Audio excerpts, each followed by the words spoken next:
So I grew up in a yogic family. My father, he studied yoga, uh, then he started practicing every day at home. Then I was a young kid. I was watching my father. It was fun for me to watch him, putting his both legs over his head and walking on his hands. And you look at that, oh my God, my dad is doing all these things. So then I started imitating them. And my dad was just smiling at me because he didn't say, oh, no, that's not the way to do it. Never like that. So I kind of adopted that, and I really enjoy doing it. Then my father was, they waited until you get really serious to teach you. So my father saw my enthusiasm about learning yoga. Then he slowly started teaching me. I was totally attracted to that. Then I decided I should start traveling around and spread this great, very valuable thing we have here, so I want to share it with people. Those days, nobody don't know about yoga. 1975, my father and I, we both came to the United States. When we came there, people were heavily into drug those days, hippie era. Then they start coming to practice yoga, and they slowly start getting into it. Then they start telling other people, hey, there is a new drug in this town called yoga. That means you don't have to spend money on it. They said it is inside of you. So you have to activate that to get high. So I told my father about it. They think yoga is a drug. Then my father said, oh, let them think what they want to think. It's okay, as long as they practice. So then that's how it becomes popular in America. Then it starts spreading all over. Yoga is a healing art, actually. You see, it's a healing art. Physically, mentally, everything is a healing art.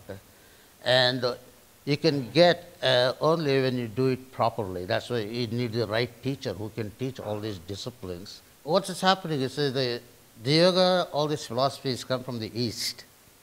You see, when the West takes the Eastern philosophy, they have to go deeper into it. They can't just come back, learn a few lines, and then I'm a guru, That's what happens, that brings more confusion. But because everything is the same, because if I adopted the Western way of living, then there will be a change in me. Then I have to go underneath, because I'm here in this United States for 40 years. I never experienced a piece of meat or a fish or a chicken. If I start doing that, I'm slowly adopting the Western culture. Let's say I have a, steak.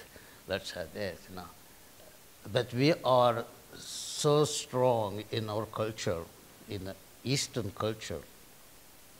We grow up on that. It is very hard for us to change, you see. With the West, they like to change everything all the time, Okay, I'm a yogi now. I'm going to shave my head. I'm going to, stop eating meat. I'm going to stop eating I'll become a vegan. When they do that, their body do not accept that because they grow up, you see, eating meat and everything. Their body has a craving. When they do that, they get sick. So to adopt a different culture, you have to go very slow. You have to wait. You practice yoga. You practice yoga every day. That means it's a purification of yourself. Once you start purification, then your body will start giving you the information. Purification to information, it will tell you what you can eat, what you don't want to eat. So once you get that, your body becomes so sensitive for everything. Then you start listening to your body, then you will be happy. But anything they do, radical changes, that's dangerous. You see. That's the Eastern philosophy. It's always say, go slow, try to understand this step. Don't try to jump to the step number 12. You're still on step number 1. It has to be a very gradual change. See, the West do not have the patience for that. You see, they want now. Then Then they say, oh yeah, I hurt myself through yoga. Then they blame it on yoga. No, you hurted yourself, not the yoga didn't do anything. All this Zen meditation and then acupuncture, it's all come from Asia, Asian discipline. When I was in Tokyo, when I went to teach class in workshop, when it comes to at the end, we all sit down, and then they have the perfect posture. All the Japanese, the way they sit and everything, they know how to sit. See, that's what I want to teach to the Westerner. Learn how to sit. So once you sit, conquering is the sitting, is the first step in the meditation. So when you're sitting, you have to feel totally comfortable. Then afterwards, you take it is called as Gayatri chanting, Gayatri mantra. So this is the line you do like slowly 108 times, Then you go into the meditative mood. See, you're approaching the meditative mood right there. So that's what in yoga philosophy they will say, learn to sit first. If you want to go to the meditation mode, you want to close your eyes and do that. It is not that easy. As soon as you close your eyes, a lot of the thoughts will start coming to your head. It is called, you have to release it, get rid of the stress out of your mind. Then you can be able to sit to the meditation. Until that, it is not going to work. That's what they will say, just sit and see how you feel. A desire to learn is different. Desire to have the material stuff, that's different. If I have a desire to learn a different language, that's beautiful. If I have a desire to make millions of dollars, then you have to work for it.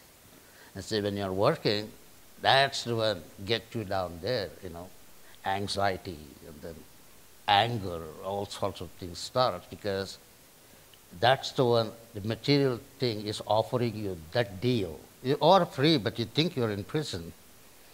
You see? It is the way we think in our head. It's like a God give us the paradise and the human build the prison around it. Because we have